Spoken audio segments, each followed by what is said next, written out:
اور محدث اعظم بنا دیا ناصر الالبانی کو، جنہوں نے سوائے تخریج کی زندگی میں کام ہی کوئی سالڈ نہیں کیا ہے.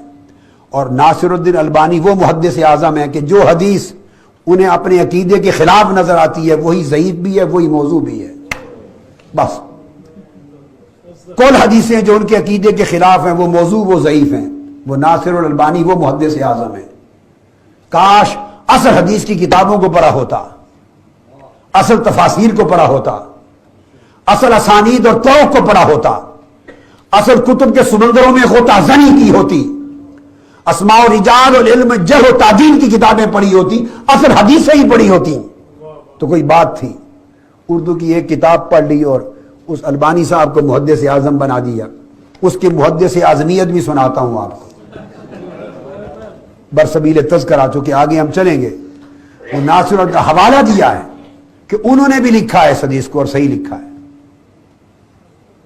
وہ ناصر الدین البانی کیا محدث اعظم ہے. یہ میرے ہاتھ میں کتاب امام بخاری کی الادب المفرد ہے، آپ اس کو پہچان لیجئے. امام بخاری کی الادب المفرد، یہ کتاب مدینہ یونیورسٹی میں، ام القرا میں، سعودی عرب میں، عالم عرب میں یہ شامل نصاب ہے. اور شرق تا غرب دنیا کے ہر بڑے مکتبے پر یہ اویلیبل ہے. یہ کتاب نایاب نہیں ہے. امام بخاری نے اسلامک ایٹیکیٹس پر، اسلامک مینرز پر، اسلامک ویلیوز پر لکھی ہے. بڑی اونچے درجے کی کتاب الادب المفرد. ان کے شیخ امام بخاری کے شیخ امام ابن ابی شیبہ، انہوں نے بھی کتاب لکھی ہے کتاب الادب. اب اس کتاب میں نے کیا کیا کہ میں جو نسخہ ملتا ہے شرح کے ساتھ، تخریج تحقیق کے ساتھ، نیا سے نیا، ہر ایک کتاب کا بھی اگر نئی تخریج ہوتی ہے، نئی تحقیق ہوتی ہے، نئی شرح آتی ہے، نئے حواشی آتے ہیں، کام ہوتا رہتا ہے، جو بھی ملے میں خرید لیتا ہوں. تو ایک ایک کتاب کے کئی نسخے نئی تحقیق، نئی تخریج اور نئی شروع کے ساتھ ہمارے پاس ہوتے ہیں. یہ طریقہ ہے. تو میں ایک کتاب خرید لایا، ناصر الدین البانی صاحب نے تخریج کی تھی. وہ کتاب میرے پاس موجود ہے. میں نے دورہ صحیح مسلم میں دکھائی تھی، کیو ٹی وی پر چل چکا ہے. وہ کینیڈا میں پڑھی ہے، اس وقت میرے پاس نہیں ہے. تو میں نے کتاب کے صفحے بھی اور کتاب ساری پوری دنیا کو دکھائی تھی. وہ کینیڈا میں ہے. کیا ہوا، اچانک نظر سے کتاب گزری تو دور سے میں نے دیکھا تو میں نے سمجھا الادب المفرد ہے، لکھا ہوا تھا الادب المفرد. وہ میں نے خرید لی، 3 جلدوں میں تھی. شرح تھی، شرح کا لفظ میری نظر سے گزرا.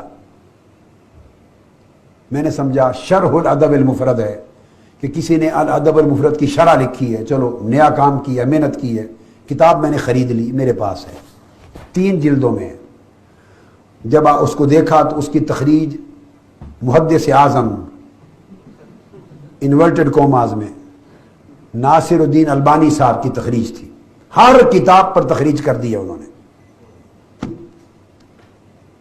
اور اہل سنت سوتے رہیں گے، یہ صرف فتوے لگاتے رہیں گے، اپنے سنیوں کو سنیت سے خارج کرتے رہیں گے. الا ماشاء اللہ، الا ماشاء اللہ. ہر ایک کی بات نہیں کر رہا، یہ یہی کام ہی کرتے رہیں گے اور دوسرے دیمک کی طرح کھا گئے. اور میں تو کبھی درد کرتا ہوں کہ 50 سال کے بعد سوچو حشر کیا ہوگا عقیدے کا. یا آپ شکر ادا کریں اللہ کا کہ اس نے اس زمانے میں، صدی میں تحریک منہاج القرآن کو پیدا کر دیا اور اللہ کی رحمت ہو گئی، اللہ کا فضل ہو گیا. تو ناصر الدین البانی صاحب نے تخریج کی.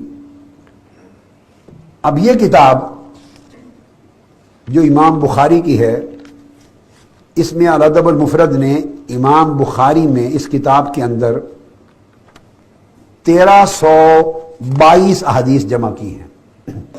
1322 احادیث امام بخاری نے جمع کی ہیں. اس کتاب کا آخری حدیث نمبر باب لا یکن بغض کا تالافا، یہ آخری باب ہے.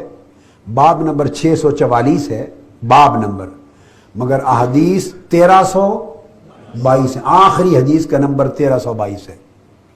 اب میں نے جب وہ کتاب کھولی، ایسے ہی نظر دوڑائی، امام بخاری کی کتاب میں سے البانی صاحب نے کوئی تقریباً 400 حدیثیں نکال دی ہیں۔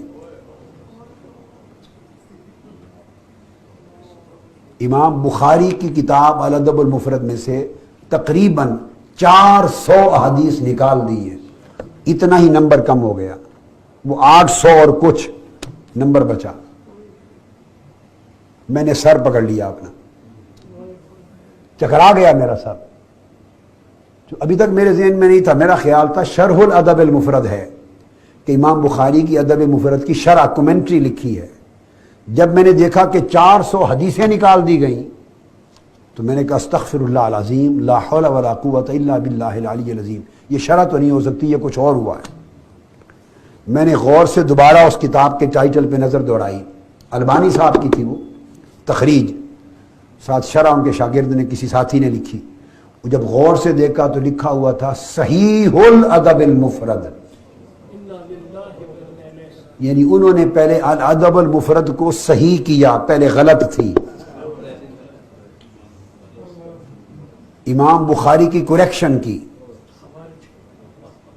امام بخاری کی کریکشن کی، یعنی اس میں پہلے موضوع، ضعیف اور معاذ اللہ سب رطب و یابس جمع تھا، موضوع اور ضعیف جمع تھا امام بخاری میں۔ اب انہوں نے اس کو لکھا کہ یہ الادب المفرد امام بخاری نے لکھی، اب میں اس کو صحیح کر رہا ہوں، یعنی جو غیر صحیح حدیثیں تھیں، موضوع اور ضعیف وغیرہ، وہ سب نکال دی ہیں۔ اب میں نے صاف ستھرا پاک کر دیا ہے، اب یہ الادب المفرد صرف صحیح احادیث پر مشتمل ہے جو امام بخاری نہیں کر سکے۔ تو گویا محدث اعظم صاحب کا مطلب یہ ہے کہ اب وہ امام بخاری کی کریکشن کرنے والا بن گیا ہے، امام بخاری کا استاد بن گیا ہے، امام بخاری کا ٹیچر بن گیا ہے، ان کو صحیح کر رہا ہے۔ تو خدا جانے بقایا کیا بچے گا، اور اگر یہ عمل جاری رہا تو 50 سال بعد کیا ہوگا؟ اگر ہر کتاب کو صحیح کرنے لگ گئے وہ، تو کیا بنے گا؟ 400 کے قریب احادیث امام بخاری کی الادب المفرد سے نکال دی۔